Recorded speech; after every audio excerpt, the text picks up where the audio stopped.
have to hear.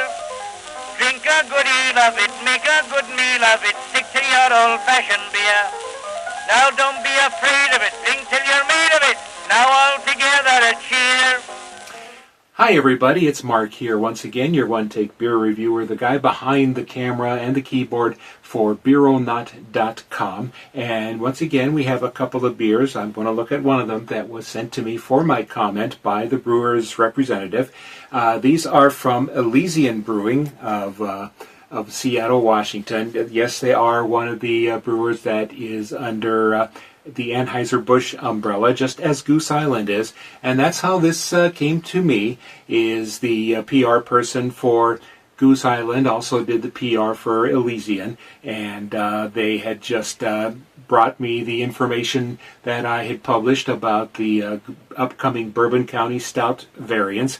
So they sent, well, why don't you try some of these? So I said, I'll never turn down a free beer. So here we are, and this is their Space Dust IPA series. These are all, let's look at them. These are all like 8.2% ABV, and you'll notice these are kind of in nice big 19.2 fluid ounce cans. That's not just a tall boy. That's almost a liter, half a liter.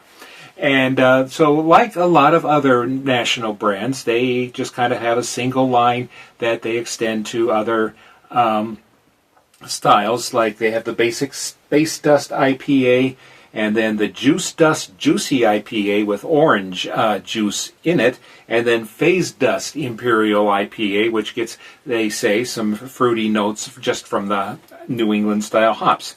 And so it's the same thing for Goose Island having its Goose Beer Hug, and for New Belgium and their Voodoo Ranger series, so on, so forth. So anyway, let's get into the flagship of this line anyway, the Space Dust IPA.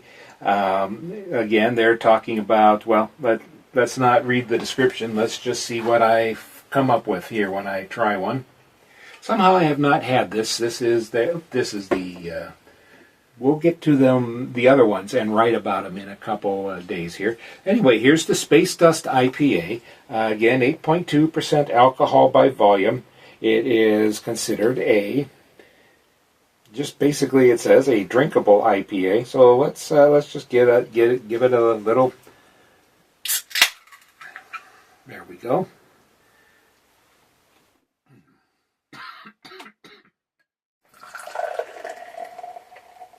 Yes, pouring it rather quickly, so we're going to kick up ahead pretty fast.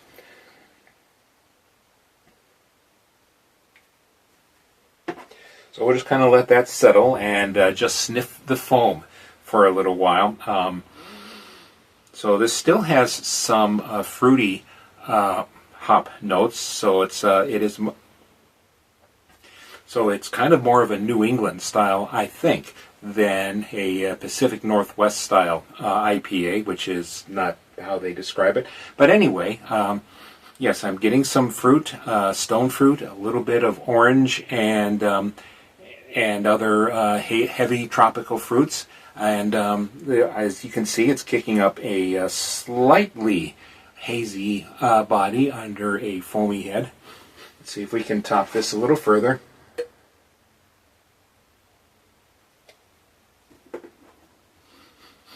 And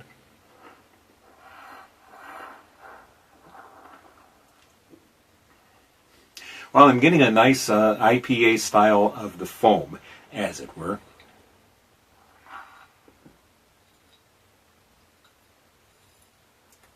Okay, so for an Imperial IPA, there is some alcohol that sets itself up just a little bit at the start. And some more of that fruit that is coming from the hop mixture, and a light toasty malt backbone that is not in the way. It's kind of just sitting back, letting the hops do the work, and just kind of letting the alcohol set up too.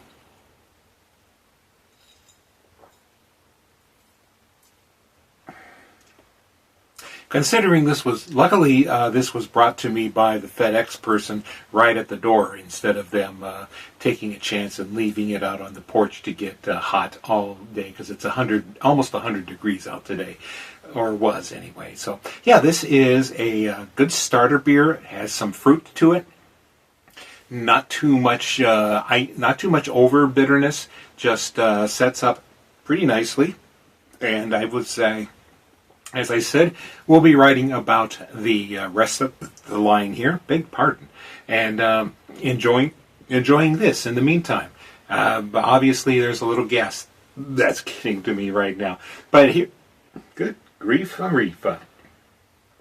But anyway, this is Mark, your one-take beer reviewer, the guy at BeerOnNot.com, talking about Elysian Brewing's Space Dust IPA, and you all have a good summer too. Now don't be afraid of it.